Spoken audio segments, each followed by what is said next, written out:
Oh my god, mix. it's an actual puppy? Yeah, I mean, they're like 2 10 brand weeks, new puppies. 10 weeks old. Like, Oh my goodness, can we get a closer shot of them? Here, hold on. I love puppies. Forget about podcasting. We're just going to look at the puppies. Yeah, exactly. Puppy, like... Oh my god, the doggy's tushy. Hi, doggy.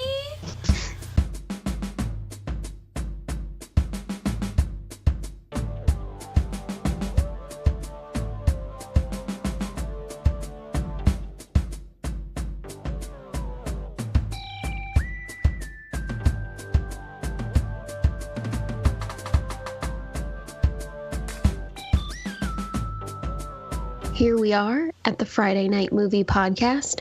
I'm joined by my brother Shai and my sister Lily, who are on the same time zone today. In the same room. In the same room. Oh, yeah, okay, stop showing off. And we have a very special guest that we will introduce in a moment. Shana Hagan, renowned DP, director of photography, is here. But before we introduce her fully, Shai, Lily, how are you doing? We are having a super time.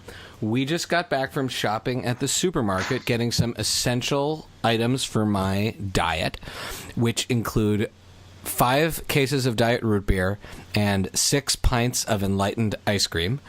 And this weekend has been the official kickoff of the nonstop campaign for me to get Enlightened to sponsor our podcast. They have a movie night flavor, and so I keep mentioning them, and I keep putting up Instagram stories of me with the ice cream. And so I started getting responses from the people that work there, mostly just saying, wow, you really love our ice cream.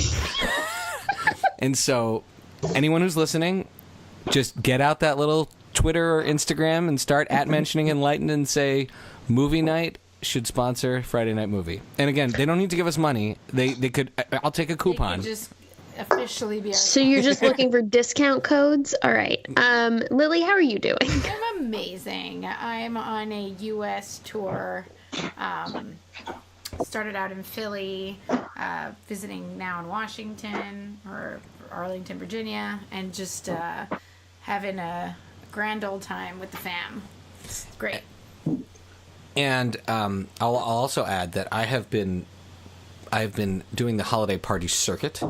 The circuit. I don't know if the circuit is the right word, but I did get to go to the All-Star. You went to 2 parties. Calm down. And one of them was my work. Okay. So the other one I went to was I went out to the Ashburn Pub in Ashburn, Virginia, to the All-Star Comic-Con holiday party, where I got to hang with Kevin and Mike and Ming Chen of Comic Book Men, and met a whole bunch of awesome new friends.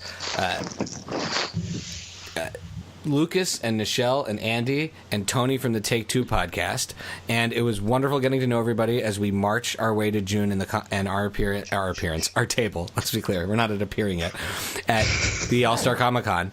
Like every episode of our podcast is going to get bigger and bigger. Yeah, like, we're the stars of. We're invited by Comic-Con. We'll be the keynote speakers of the All-Star. In the parking lot, we will be keynote speakers. But truthfully, they did a fundraiser. They used their holiday party to do a Star Wars fundraiser for a Boy Scout troop, and they gave away all this amazing Star Wars memorabilia. You know, the kind of stuff I collect: original art, sculptures. It was the artists were there signing things. And then they ran out. They finished their prizes. They gave away Caps tickets, and at the end there was one last prize. It was a giant 4-person Captain Morgan sweater, like Christmas sweater, that 4 people would fit in and stick their arms in. And I won. And then did something called a shot ski. Have you ever heard of a shot ski? It's when they bring a ski out with shots in it, and you and 3 other people drink together in a giant sweater. And so I got to win this giant sweater, which is now in my house. Okay, so you went to 1 party, but it felt like you went to 5 parties, because that was a lot of action. It was an amazing party. They're great guys. It was a lot of fun. All right, well, not to rush things, Shai, but I'm very excited to introduce Shana. Shana and I met working together on a film project. I'm so lucky to have had the chance to work with her. She has been in the business for, you're going to have to fact check me in a moment, but I'm going to say 30 years or so. She has had at least 20 films at Sundance. Her films that she shot have won Oscars and Emmys. She has done everything from feature documentaries to some of the most groundbreaking, a little mockumentary work in there, yes, some like groundbreaking nonfiction TV. She's worked on some of our personal favorite television shows of like all time, Parks and Rec, Arrested Development. You know, she shot on Survivor, and then her let's say last year alone, I know that she had 4 different films in Sundance. She shot a bit on the Mr. Rogers documentary. And that's just like, that's just like a little bit of a side hustle. Like, I'm just gonna pick up a little bit of work on that. She can tell us better which current films are out. Because I have no doubt you have films that are out this year. It's hard to keep track.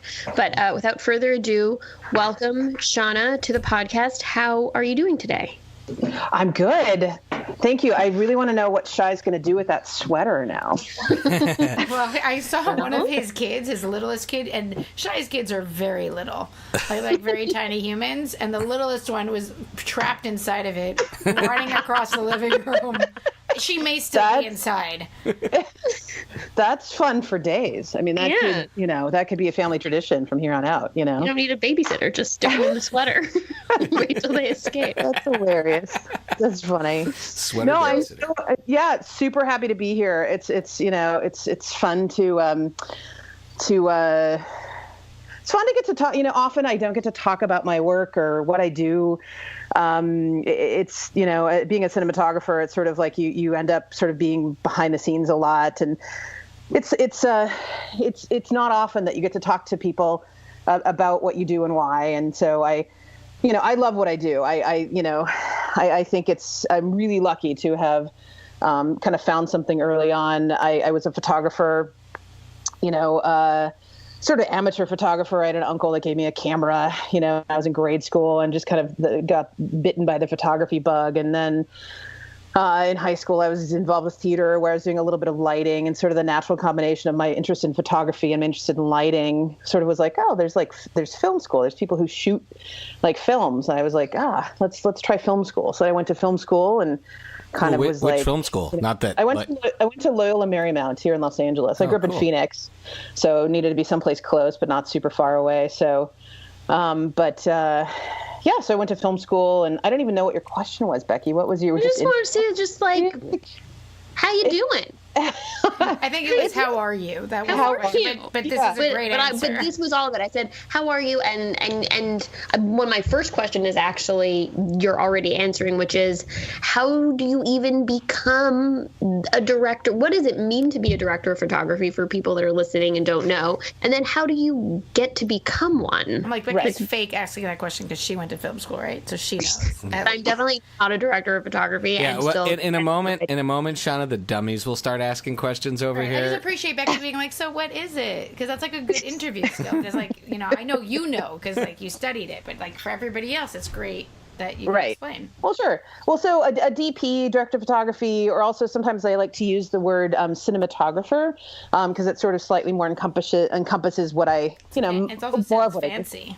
Yeah, cinematographer. It's easier than like director of photography can mean a number of things, but what I do in the documentary world is cinematography. And so basically that means, I have the camera. I'm responsible for the visuals of a film. So a director will come to me, or producer director will come to me with an idea or a concept or a story, a set of characters, what have you. And then I'm the one responsible for visualizing that story, physically using the camera. So that means a number of things where it's actually physically on my shoulder. I also develop maybe a lighting style for interviews and how the camera moves and the choices we make. Is it handheld? Is it, on tripod? There's sort of a lot of different aesthetics you could use to kind of help tell that story. But really all of those are under my it's what I do. I visualize, the story. So does a director then come to you and say something like, I want it to look like X? And then your job is to do the mental gymnastics and logistics and the artistic planning to actually make it come out to look that way. Yeah, oftentimes yes. Other times in a documentary, the style kind of develops as we start shooting the story, and so oftentimes you walk into a scene or a story or some event, and you don't really know kind of how you're going to shoot it, but you just kind of have to really vibe it out. But only after having lengthy conversations with the director producer about what we're doing. I mean, a piece. I want to say like.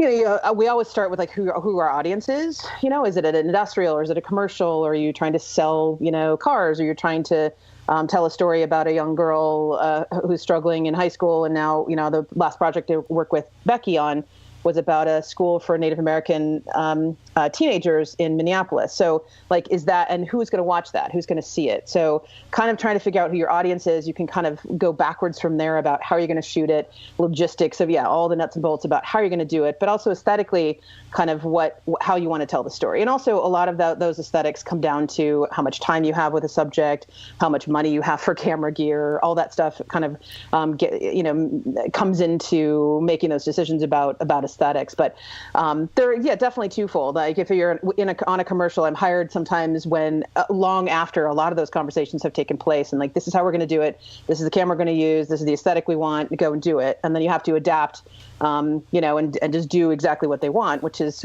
one way to do it. Another way certainly is in a documentary, which I kind of like. I almost like I liken documentary filmmaking to maybe jazz, kind of the improvisational aspect of jazz, in that a lot of people come together with a certain skill set, and then you kind of make it work. You kind of you rely on each other to kind of bring you through. Somebody's got the melody, somebody's got the So can I tease out the jazz? I'm a musician, but I can't play jazz at all. But if I could tease out the whole notion of jazz and improvisation in film, which I never even really thought of. What I understand having the camera on your shoulder and making decisions in that moment. Right. What are those things that are the melody that the other folks that are playing, or the bass line that other folks are playing? Is it the lighting guy? Is it the boom microphone guy? Who are those other instruments? Who are you jamming with, if you will? Exactly. Who am I jamming with? And how does that jam play out? Absolutely. No, I find that like I'm kind of trying to find the melody, and what I think the melody to me is story. So like what in the scene, in the chaos of some scene of like, there's a lot of stuff going on, but ultimately what is the story? Whose story are we telling? How are we telling it? What is the story of a particular scene? I worked with Michael Apted a fair amount. I often don't name drop, but I'm working with him in 2 weeks on another film, the Up series. Please name drop on this podcast. Michael Apted, he's one of the most respected documentary filmmakers. Also incredibly prolific. He does features. He does, he's done the Bond movie. But he's really well known for his documentary work. And so he's doing 63 Up. It's part of his Up series, where he's followed the same group of people ever since they were 7. Like the first one was I studied this when I was in school, by the way. This is like in film school, you study this. Lily, actually, right. I think Miriam taught me. I studied this multiple times in school. One of the times with a professor that we are still close with. But yes, this is a like really important series. It's an amazing series. 63 Up is being shot now, and I shot a little bit. They've shot a lot in the UK, and I shoot the US sections of those, and we're doing another couple days coming up. But why I mentioned him is that I appreciate working with Michael, because he can tell me not only the individual story beat of the scene we're actually shooting, like I call it the micro and the macro. So like getting the micro, getting the details about like what we're shooting, and then also the macro being where will this scene kind of play out in the larger film. So those kinds of details. But getting back to jazz, certainly, I mean, there's a lot of improvisation with not only the director and the producer, but also mostly with subjects, mostly with like kind of, there's a little bit with sound. There's this dance that the sound mixer and I do that he or she like kind of has his or her own way of kind of dancing around a subject, or just being able to kind of be a fly on the wall. But I think with me, I'm sort of dancing or improving in a jazz reference, using the jazz reference with the subjects. Kind of there's a trust that's developed. Even after a few hours with a subject, or even just it happens sometimes instantaneously, but oftentimes it takes maybe a few hours or a few days. We'll talk maybe a little bit later about Shakespeare Behind Bars and how that trust eventually came in many beautiful ways, and it sort of manifests in the film and the footage that you see. But that jazz thing, that improvisation of like not really knowing what's happening and not really know how it's going to happen, but just being there and being present and also being participating. It's sort of there's a sort of joy in participating, documenting an event, or a story point, and just being there and kind of being the fly on the wall. I feel like I'm babbling like a lot, but I maybe I'm making sense in a way that I feel like when I am in the zone with like my documentary, observational verite footage, with the story that I don't know much about, or I'm just learning as I'm kind of exploring it, all that sort of stuff that I'm improvising and kind of vibing off what's happening and who's saying stuff and what they're feeling underneath and what I'm feeling. I use a lot of emotional response in my work. So like if I'm feeling sad or I'm feeling a little anxious about what's going on in the room, I try to visualize that. So if somebody's really nervous and like, we were shooting, with Becky again on this classroom of kids, and somebody was really nervous and we knew that ahead of time that she was really having a hard time. So I was, she was doing something, fidgeting with her finger. And so I was like, maybe that again is like one little detail that I try to capture that can visualize her sort of internal struggle. But all of this is kind of this ongoing kind of free form kind of, it's an interesting meditation when I go in and work. It's like you kind of have to be completely present, like 1,000% present, not only like, you're worried about the camera and all this stuff, but then you're constantly being there and being present and sort of feeling the scene too. So I don't know, that's I guess why I liken it to jazz, and that you sort of have to kind of feel it and kind of respond to the subjects, I was just gonna say, so like your phone is on silent, is what you're saying. But not even. Yeah, but it's and when I mean that, like even like metaphorically, like you were there. Okay, so then moment. Absolutely. So you do all this work, but then it gets handed off to a director and an editor. What are some examples of films that you've shot where you feel like that in that meditation, that detail, all that you were capturing is represented really well on screen when these observational scenes are cut? Like, what to our listeners and to us, which films should we watch to really get? And I already know one of them because we watched it last night, but which we'll talk about. But right. Well, I think for me, one of my favorite films and my favorite experiences has been Shakespeare Behind Bars. And that was like, the idea that I actually didn't even know the editor, and I met him at Sundance. I unknowingly sat next to him in the premiere at Sundance. And then when they introduced us at the end, I stood up, because I was introduced, and I stood up and was going. And then Victor Livingston, the editor, also, they said, "Oh, Victor," and he stood up, and we were sitting next to each other, and we immediately hugged each other. Because we were like, I talked to him on the phone a couple times, but we both didn't talk to each other. We were, I don't know why hadn't met before, but we literally hugged each other because he was grateful for my footage, but I was also grateful to him to cut it in the way that I shot it, and the way that I had intended it to be edited. And he caught all of my sort of these intimate moments with the prisoners. The Shakespeare Behind Bars is a film about a group of inmates at a prison in Kentucky that do Shakespeare.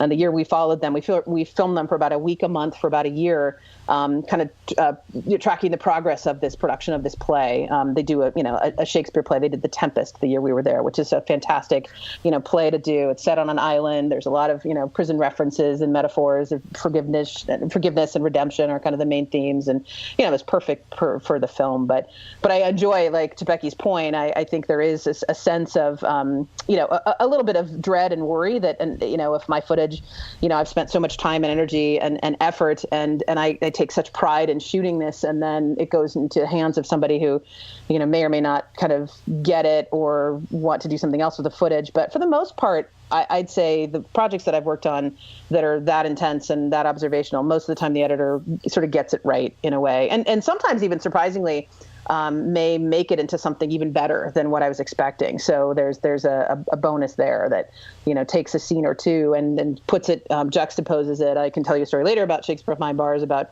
shooting stuff that I had no idea that was going to intercut together. And it's magical how well it comes together. I have so many questions about Shakespeare Behind Bars. Before I dive into any specific questions about that film, Shy Lily, do you have any other questions about other the type stuff of work that she does or other stuff? I actually have a question about light. So we watched your. Is it technically a short? The 8-minute piece on James Turrell on the art installation at the. Is it an installation at the Whitney? I admit, like I'm such a. What? LACMA, but he had there was Los Angeles. he mentions. Oh, sorry. They mentioned the Whitney. You gotta appreciate that. Like I am the gutter palette of art of the family. Halfway through it, I was like Lily. Is this? He was like, "Wow, this is really interesting about like astronomy and like light." and Lily's like, "But these are art pieces. It's an installation. He's an artist." I was like, "That makes so much more sense." So as I'm watching this, and he's talking about light, I very much noticed the way you must have, as the director of photography, used light, particularly in the interviews of his face. The way there's this shadow, he almost looks like he's in a graphic novel, at least to me. There's probably some technical term for this. What goes into making that type of decision? And if you could speak specifically about that particular short, we'll put the links to this in our show notes. Sure. But also in general, how you make that decision, because it was striking how beautiful the way his face sits in the dark and the light while he's talking about light. Right. And the angle of that, I really enjoyed, like, because he's, when he sits and he says you could touch the light. I mean, it's just, it worked out. Those are the kinds of moments that are magic, and you don't really script them. We went in, so Jessica Yu is a director on that film, and Jessica and I have worked together for probably close to 25 years. We shot a film, her film, Breathing Lessons, actually won the Oscar in 1996. It was a documentary short about a guy who lives in an iron lung. It's pretty amazing. The James Turrell piece was a commission for LACMA, and it was basically us documenting Rodin Crater, which is his Mr. Turrell's life's work, self-proclaimed life's work. And we had about 2.5 hours with him interview. His commitment to us was a couple of hours, but he enjoyed talking to her and going through the process so much that he stayed an extra half an hour. But we knew we wanted to have a very striking lighting design with that. And we also had 2 cameras. So, and it turned out that front camera was lovely. And we kind of wanted to shoot it as if it were, we actually shot color, and she decided to go black and white later because it actually worked really well. So she pulled the color in post, so it ended up being black and white, and sort of slightly more contrasty than maybe we shot it. But that second angle, we really sort of dialed that in to be very complimentary to him, and also we knew that we wanted sort of the dark side. Sometimes we talk about in interview lighting, we talk about the dark side and shooting the dark side. And there's something about how light hits a person's face that allows you to, and we wanted to be tight enough on that angle to allow you to study his face and his mannerisms and kind of really get in there with him. I mean, oftentimes I find in interviews, some filmmakers are, want really, really wide, or sort of a medium non-committal shot. For me, and Jessica and I talked about this, that we wanted to get in there. We wanted to get a little tighter. So, and actually, not super tight, but tight enough where you could feel like you're really having a intimate conversation with Mr. Turrell. So that was the idea with that second angle. And it turned out in the edit that it was much more powerful than we even had sort of even seen on set. That the front angle, I think they cut to it maybe once or twice, but that side angle was it's just unique and lovely. And the way he sort of, again, was using his hands, and it's a very intimate moment. So it sort of succeeded much better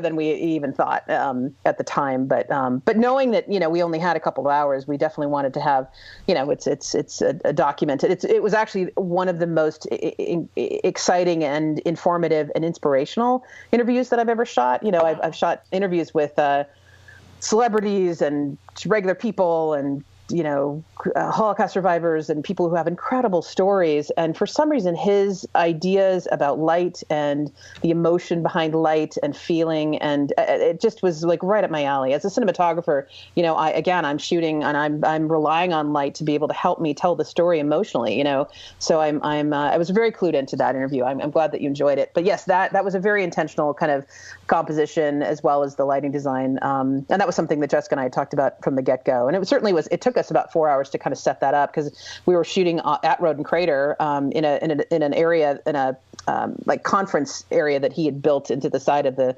crater. Wow. And he loves light, and so basically there were 3 windows, floor to ceiling, three sides of floor to ceiling windows that we had to black out and create like this sort of a black room, because otherwise we needed to be able to control the light. So, and of all people, James understood the extra time we needed, but in any case, wasn't waiting for 4 hours. But I mean, we did a great setup, and I feel like it worked really well. So I'm glad you responded to that, because I think it's really interesting. So in contrast to that, we have it was awesome. The feature that we watched, Shakespeare Behind Bars, which you were talking about before, where it didn't seem in that film like you had the luxury to do long setups and stylized interviews. It's a lot like you're on the go, you're standing with a guy in his cell, you're in a hallway, you're catching moments here and there, where I imagine that's where you're doing more of your jazz work. Right? Exactly. Yeah. I mean, we a couple different things on Shakespeare. They didn't allow us to bring any lights in, anything electrical. We couldn't plug anything in. Most of the outlets in the place were in interior of the guard shacks, and that was getting in and out of those shacks and the towers was very challenging. Even though we had a guard with us every 24/7 whenever we were there, it just was like something. I mean, I would hope so, right? Yeah, I mean, but it was a medium security prison, the first couple times. That was one of the questions. I mean, when we were Shy and I watched it together, and I was like, I'm assuming. I mean, Becky, you've shot in prisons as well, and I have not. And Shy and I were watching, and I was like, I'm assuming this is not maximum security, but I don't know. And no, you're not. I wonder you're how not the security alone. Influences your work, in that Sure. in that sense. And so, I assume you can't do whatever you want or how much you would like to do. Absolutely. No, we couldn't. We had to, there were many times that early on we had to leave like at 3:00 because the count was at a certain time. And then from count, they ended up going to dinner. And that was just like a security thing. They didn't want us. So we shot from like 8 to 3, which was not a great long day. But right. As the months progressed, they realized that we were allowed to shoot a little bit longer, and we would actually be able to stay inside the cell block during count, which was really interesting. So, they'd lock the doors and we were in there. And so, wow, it's pretty intense. And, yes, it's a medium security prison, but it's a prison. It's a state prison. These guys are one guy was in for double murder. Another guy was, they're horrific crimes, and they are criminals, and they are, so there was a certain sense of that. But anyway, getting back to light, I got a question on that. We have a question we've been talking about since too. last night on Working with Criminals. So when you're finished with light, we're ready. Yeah. Well, no, I was just saying that that was a really interesting situation, because we knew we weren't going to be able to bring in any lights, but I knew that we also wanted to document the prison in its ugly sodium vapor, there's range from the ugly sodium vapor in the gym to the beautiful natural light coming through the cell bars, or the windows in each individual cell. So just to shoot it as it is, to be as authentic in that situation as possible, not bringing any lights, not trying to make it more beautiful, but using the existing light and to help tell that story. That was a great example of just being able to just use natural light to just tell this most authentic story. And again, there were scenes where even our color timer was like, hey, this is kind of ugly. Do you want me to, because there was a shot maybe from one side to another, it panned from a window into the cell, and there was a little bit of an orange vapor, mercury vapor kind of, and he's like, I can color time that out. It's like, no, this is real. We wanted to kind of have the real kind of look at it, because it makes it more authentic. So anyway, I have a question. In that opening shot of the prison yard, it almost felt like you could see the heat. It was almost like it was distorting the image a little bit. Maybe that's just the television we were watching on. Yeah. But is that what you're talking about, where you can kind of see the heat vapors?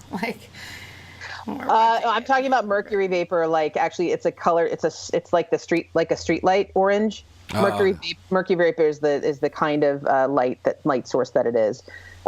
So that in the gym, if you remember, have you ever been outside at night? You have these really ugly, they're either really green or really orange lights. You probably But my point was basically just we didn't want to fuck with the pardon.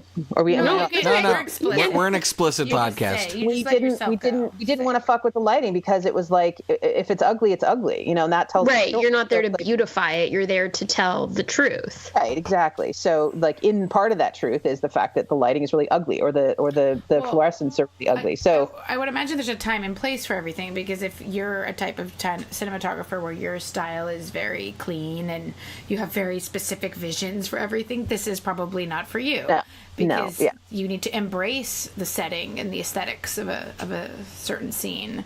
That's exactly right. Yeah. And that's what I think one of my skill sets, certainly. And one of the things I love speaking of jazz and speaking of sort of improving, is just making the best with what you're given, making the best of the sort of ugly fluorescence, or maybe we turn those overheads off and use the daylight, just coming through the window, like we did in Hal's interview. I remember, I don't think we actually had access to those lights, but for some reason that day, those lights, overheads were off, and we're like, wow, this is so much better. So maybe after a certain time, or, anyway, we timed our interviews to be like, so the overheads would already be off, so we would be able to use the light from the windows. But you just kind of, you make the best with what you're given. And also, if there's again an ugly situation or whatever, you sort of make it, you take great advantage of it. And just like Becky said, sort of speaking to truth. I mean, you're not trying to pull the wool over anybody's eyes. You're just, this is prison. It's ugly. There are a lot of places that are not super attractive. But anyway, sorry. So, Shai, I wonder if the three of us all have the same question. Do you want to ask? You said you and Lily have had a question. So we've been asking this question to each other since last night, which is your work. You're working with folks for which the film immediately makes you warm to, actually. But there's this thing in the back of your mind while you're watching it being like, so what do these guys do? And are they going to tell us about it? And it almost felt like that unfolded over time. And I wonder how you feel being in a situation where you're telling this beautiful story, but your subjects are people who are there for a reason. How do you reconcile that? How do you... That's similar. I have a similar question just to add on to it, is when you eventually do find out what their crimes were, or maybe even without finding out, how do you film them in a non-judgmental way? How do you engage in a non-judgmental way so you can present the most honest work possible? Right. I think that that's a really good question, and something that the filmmakers and I had talked about even before we went. The filmmakers Hank Rogerson and Jillian Spitzmiller, I had worked with them on a film called Homeland.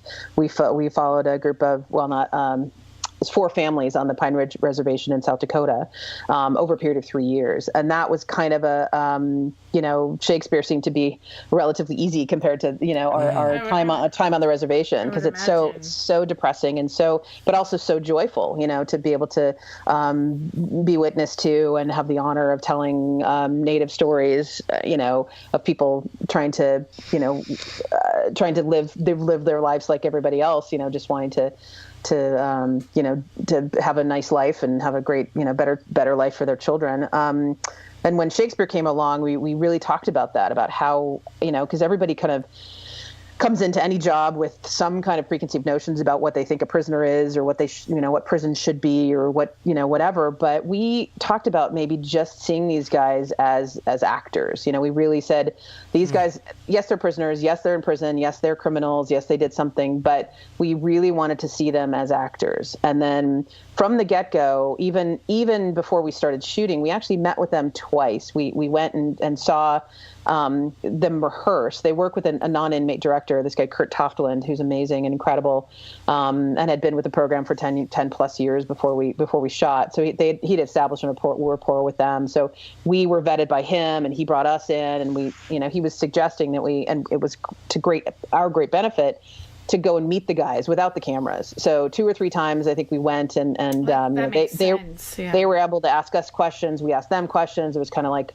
and we really saw them as actors. We wanted to know, instead of like, what did you do? It was more like, what is your process? How do you guys rehearse? Do you rehearse on the yard? Do you, and how challenging is this for you? And how long have you been doing it? And where are you from? And all this stuff. So the kind of niceties about, all that stuff was got out of the way. And then I think they understood what we wanted to do. Also, Hank and Jillian had presented them with some ideas, and they were able to voice concerns and all that stuff. So that was really great to do that without the cameras. But once we started rolling, there was definitely, a sense that you these guys are prisoners. I mean, that one of the other things, sorry, that I was going to mention was Hank and Joanne and I always wanted to never really ask them about their crimes. That was kind of something we didn't want to exploit their crimes. We didn't want to, kind of be this, crime of the week, this sort of like a prisoner's doing good. It's just like, it didn't feel right. It was kind of like we wanted to show these guys who happen to be actors or actors who happen to be in prison, or men. Let me go back a little bit, but it was sort of like we wanted to let these guys talk about their crimes in their own words, in their own time. That was like it's not without its complexities. I mean, it's because you don't want to gloss over the fact that they have committed crimes, but they are paying for their crime. They're in prison, and absolutely, so it's definitely complex. But I think to let them speak for themselves is for sure. When we were watching it, I didn't feel like it was exploitive or judgmental. I find that's nearly an impossible task to achieve on a film like this. Yeah. But I think that was the thing, is we never asked them. I mean, they and some guys didn't even tell us, and we didn't know, we didn't really, and we, you can find out what they did. I mean, it's public record, whatever, but we were not really interested in that. We were more interested in then their process and them being an actor and really how it was affecting them and how they, all the different benefits of being a part of the group and, improving, reading skills and social skills and, putting on something. I mean, one of the things I love to say is that, if you watch the film, if you remember Leonard, this is a medium security prison, but there's a hole. There is maximum security. Mm-hmm. There is a segregated hole where if guys do something and they screw up, they end up in solitary confinement. Yeah. And, Leonard is one of the characters in the film, and we went to see him, and there was, there's still even sort of cloudy details about why he ended up being there. But he, in his interview, says, I think this is a sentiment of a lot of the guys, he was able to articulate it. He said, I just don't want to be remembered for the worst thing I ever did in my life.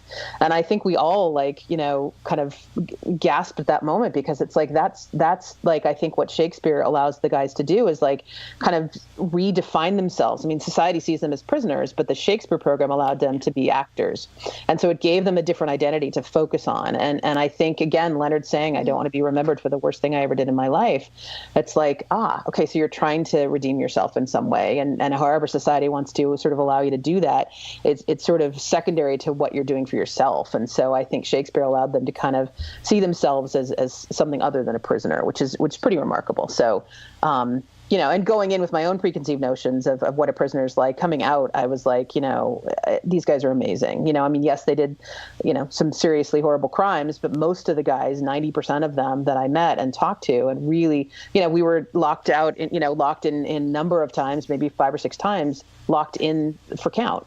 And we would not want to shoot, or we were done, or wasn't enough light, or we were out of batteries or out of tape or whatever. And we would just sit and shoot the shit with the guys. And at one point, I remember, playing dominoes with one of the guys, and he was just, like my older brother or something, Wow. and it really was like, and actually one of the guys got out on parole. Sammy's out on parole. And he's a car salesman. I don't know where, maybe somewhere in Kansas. And we're Facebook friends. So, and at first I was like, I don't know if I want to be Facebook friends with Sammy. But then I'm like, well, he's Sammy. I know him. And he's doing good. He's doing great. He has a job and a girlfriend, and, is doing really well. And these guys are, it was pretty remarkable personal experience for me too. I think one of the things I really enjoy about Shakespeare Behind Bars was kind of a transformative experience for me in the way that I view my job as a cinematographer, because there were so many times when I really was connected with the character. And I think because I was connected with character, and because there was so much trust between the guys and us, that is reflected on screen. And that is what I strive for, is that trust and that authenticity, and that intimacy. You're the one that has the, for lack of a better word, words. You're the one that has the camera in their face. Right. And that is can be a very intrusive tool, but it's fundamental to shoot a film. And so that, I think you're like the bridge to the rest of the crew and the rest of the entire project, of the meeting of the two sides, of extending your hand first. And that is, the camera. We cannot more highly recommend this film to, I mean, I'm not going to speak for both of you, but I can speak for myself. I can't more highly recommend it. Shakespeare Behind Bars, and I watched it on Prime. Did you guys also watch it on Prime? Yep. It's totally available if you have a Prime membership. No, if you don't, if you're not careful, you could accidentally, there's a lot of stuff about Shakespeare on Prime. Oh, yeah. You could accidentally click on Macbeth. Which I did. A very old production of Macbeth, and start watching that and be like, well, this is not where I thought this film was going. I definitely did that last night. On the wrong. Just Behind Bars. Shakespeare. Yeah. 2005. Yeah. To switch gears for this, like, let's have like one fun little hit of our favorite game, Buy Rent Meh. And let's be clear, Becky's doing this just because she knows that, like, my brain, this is already the smartest conversation I've had all year. Yeah. So this is so you feel more. So we need to bring it down a notch for Shy, and play a game. That's why they invented the term "dumb it down." Can enjoy. Maybe he should bring his 4-person sweater out, and he'll feel a little more comfortable. There we go. Just wrap it around himself a few like times. a thunder shirt, that's your like. So, That's great. So in honor of Shana being here, we're going to do a round of Buy Rent Meh about documentaries, but because Shy can't really handle that, we're actually going to do it about mockumentaries. So, gang, Shy just thinks they're documentaries. Shy thinks they're documentaries. I think these are all true stories. Buy Rent Meh. This is Spinal Tap, Best in Show, and Borat. All right, should we all take? Let me go first because I have strong feelings. So I have to. Well, I buy Spinal Tap. Spinal Tap is a formative experience. I remember renting it and watching it with Howie after school. Howie's my musical life partner, and he had already seen it, but I remember getting it and us watching it and then watching it over and over and over and over and over again. One of my all-time favorite movies. I'll rent Best in Show. It is not my favorite of the Christopher Guest oeuvre. Mine will probably be Mighty Wind for me because I like the musical pieces. And then I'm going to admit Borat. Borat as a character on Sacha Baron Cohen's first HBO show was meaningful to me. And I think it has a couple of very funny bits in that movie.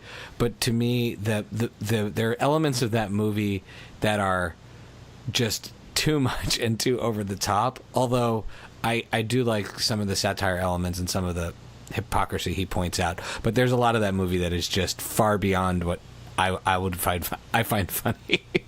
It's the best way to describe it. So I'm gonna give it a meh, although I recognize there's some elements in there that people really like, and I hope I'm not offending anyone's sensibilities there. Nope. Will, Shana? I'll go ahead. Oh, I was just gonna say, buy Spinal Tap. Like, buy it. Like it like. Go buy it right now. It's absolutely my favorite. Like, I mean, I quote it all the time too. Sometimes if I have my camera, I was on a shoot the other day where we were in kind of shooting a concert environment, and I'm literally like, we got lost, and I had my camera on my shoulder, and I was like, "Hello, Cleveland," and nobody. And honestly, there was like one guy, older guy, and there was a sound guy who was like, "Oh, yeah, that's Spinal Tap," and I was like, and often people don't get what I'm doing, but I just do it because it makes me laugh. But that movie literally was shot by a guy named Peter Smokler, who's actually a real documentary cinematographer. And he told me, coincidentally, he actually shot and was the DP on the first season of Parks and Rec. This is going full circle, people. Yeah, full circle. And proving you know everyone.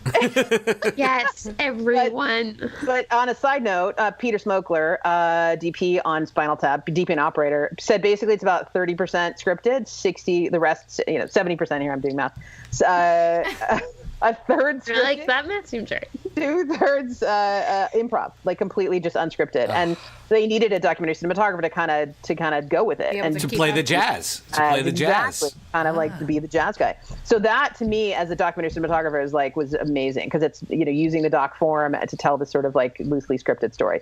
Absolutely love Spinal Tap. Best in Show I love too. I would totally buy it. I love that film. There's so many amazing characters. It's a double buy. You're playing by Lily's rules right now. You're not playing by Shy's rules. We didn't really explain the game properly. I have to do one of these. Either or. But I often buy a lot of things but you're at once. as the guest, you get to do whatever you want. And I buy, even though they don't let me, I like to buy many things. So go ahead. Then I would rent the Best in Show, certainly, and then definitely Meh on Borat. You know, I agree with you that the character that he inhabits is fantastic. The predicaments and the kind of using unwitting and completely innocent, real, genuine, kind people to for his comic effect sometimes really rubbed me the wrong way.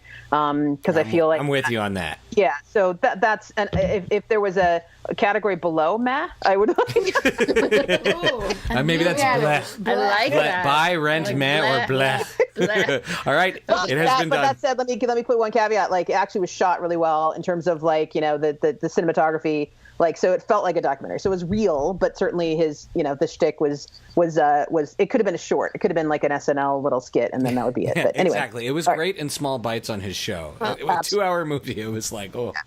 I agree with both of you, so I don't need to go because I think you both are correct. Lily? I just feel like we need to just give a little bit more shout out to Best in Show. Like, if I would do the same order. But you like dogs, and we had puppies on in the pre-show. I know, and I just want to say that, like, of course, this is Spinal Tap is just the number one, and, like, you have to buy that. But Best in Show is also so good, and I love that movie. And I will say that This is Spinal Tap, I saw it probably when I was really young, and I definitely thought it was completely real. Like, no joke. Was 100. Because you just, only later as an older found brother, out. I don't know if you have siblings, but as an older brother, like, the amount of stuff they watched before, our parents already let us watch whatever we wanted, but the amount of stuff they absorbed. When I was 13. Yeah, and knowing, like, getting in on the joke. And I would have been 10 and just definitely 100%. And I did not realize it wasn't real till college. When I saw it at somebody else's, like, an apartment in college. I think I was with you. And when we watched it. And I was like, wait a second. Yeah. Which made me love it even more. So, gang, what's as before we say goodbye and do our shout-outs, what's everyone watching? Do we have any good recommendations? I am watching, and I want to give a shout-out to Susan Layton, Susan on the Ledge of 1428 Elm, who recommended to me many times, and I finally got around to watching it, Eli Roth's, I guess it's documentary, or his series on AMC, History of Horror, is fantastic. He does a great job interviewing, I guess he's interviewing the subjects. You guys, I'm using these terms as if you guys know, as if I know what they are. But they've got all the actors who are in the movies, like Robert Englund and Bruce Campbell, as well as other directors like Quentin Tarantino and Jordan Peele. And they not only talk about the history of the movies, but the cultural significance and the time frame that all of these movies and television shows took place. And it's totally sucks you in right away. It's fantastic. Highly recommend it. And if you have AMC on your cable, you can stream the whole thing you can watch the whole thing on demand for free. So that one is a huge buy. Lily?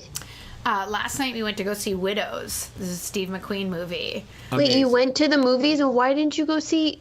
Wait, I'm upset. Why didn't you go see Spider-Man? Because we were trying to figure out how to go with the girls, with Shy's girls, with the kids. So they couldn't go last night because it was very late. Are you going to go? We're going to work it out. I'm very anxious that you're not going to see it before we all hang out.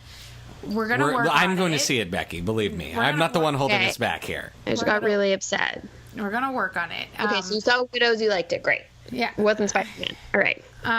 It was fantastic. It was great, and I have to say the cinematography is definitely something I was thinking about during the movie, knowing we were going to talk to you, but also to me it's very like noticeable. The style is not a lot of shots are just like off centered. And I think it adds a lot to the film. Like, a lot of times very important conversations are happening, but you're just kind of not seeing the faces. You're getting like a bit of an off-centered shot, but what you are seeing, it adds to the conversation and adds to the moment. There's a few moments where like it was just a bit too obvious that Shy and I were both like, yeah, okay, that's hokey. But that wasn't the cinematography. That was there were other choices in the film. There were other choices that, you know, what the composition of a shot was maybe a bit much, but a bit too stylistic. But other than that, you know, I thought it was very cool because that added to the story, and it was just a cool movie. And in the movie, I would say Viola Davis can hang. I want to see her and Linda Hamilton fight Terminators together, because like she's a badass. That's a great idea. Not only is she jacked idea. in the movie and so physically strong, although she doesn't use the physical strength at all. Like it's like every muscle in her face and body is acting in every scene, and it's amazing. And there's a lot of subtleties. I think he did a great job. Directing, obviously, like the actors, because the actors are great, but they still have to have good direction, and there's a lot of subtleties that you see. The dialogue is maybe not the best, but the rest of the movie compensates. But there was amazing acting performances across the board, but I would like to give a specific shout out to the arroz con pollo that is in the scene and when Michelle Rodriguez is having dinner, and I was like, I want to eat that right now. It looks like Mom's arroz con pollo. She's like, it's just like in the bottom left of the corner, but I was like a puppy. He's very food motivated, right? Cool movie, highly Full recommend. circle. I like that. Yeah, Shana, what about you? Have you watched anything good recently? I'm just recently discovering this film and TV, right? yeah, anything. Yeah, It yeah, could be everything. film, I TV, for some podcast. reason am just getting into The Crown. Like what? I don't know. Have you guys seen The Crown? Yes. Okay, I don't know why I haven't seen it before, but I am obsessed with The Crown. I don't know why. Well, I haven't seen it, but I am in love with Claire Foy, and so I will watch it because So she's good in that. And I just found out there was a season 2, and I'm like, oh. So downloading, download on Netflix, so I watch it on the plane. It's like it's my. right on. The marvelous Mrs. Maisel. So I don't know. I'm like months behind everybody else, but yeah, I find that sometimes if I'm shooting a lot, I don't end up either having time nor wanting to watch anything. So sometimes, like documentary wise, that said, I as a member of the as a member of the Academy, I have to watch 200 plus documentaries every year. So sometimes my escape is in like this sort of the scripted dramas that are like a little bit of period and a little bit of in The Crown in particular is just like an escapist kind of thing. But I love it. What about you, Beck? Yeah. Oh, me? Oh, I saw Spider-Man into the Spider-Verse. Into the Spider-Verse. Spider-Man. Whatever it is. I can't. There's not enough time for me to talk about it. I'm going to be talking about it on several episodes. So we'll do a Spider-Verse episode. It is so incredible. The animation is on another level. I've never seen this kind of animation before. The story is fantastic. It's charming. It has everything, but really, truly, the animation will blow your face off. It's so good. It's entirely different from any animated film you've ever seen. That's all I can tell you about it right now. And where can people follow you? You can follow me at Pancake4Table on Twitter and Instagram, and All-Star Comic-Con, we're coming June 7th, 8th, and 9th. It's going to be amazing. Guest star. Stop inflating our appearance. You can follow me, Chichi K. Gomez, on Twitter. And Shana, do you want to shout out to anyone? Shout out to anyone. Zuzu and Violet, who are in the other room. I can hear them whining a little bit. Those are our new puppies, but I know it's and Peter for taking care of them. So that's my shout out. And do you want people to follow you in the social? www.shanahagan.com. That's SHANAHAGAN.com. That's it. Right on. And a quick shout out to my brother Shai for making me a pretty awesome t-shirt for my birthday that says, "Curse your broad shoulders." It's a Riverdale reference. If you don't get it, then you don't get me. Love you, Shai. Thank you for the awesome t-shirt. And you can follow me at PaperBKPrincess on Twitter. We will see you at the All-Star Comic-Con June 7th, 8th, 9th. All right, gang. Bye. Dance. Bye. Oh, we gotta dance. Oh, then we play outro music, which you don't hear now, Shauna, but in the edited final, it will be there because Shai can't figure out how to play music for us while we're on Skype. So just dance. Dance. Use your phone and put it on the. Yeah, I know. There's so many ways. Recorded. All right. Okay. Bye.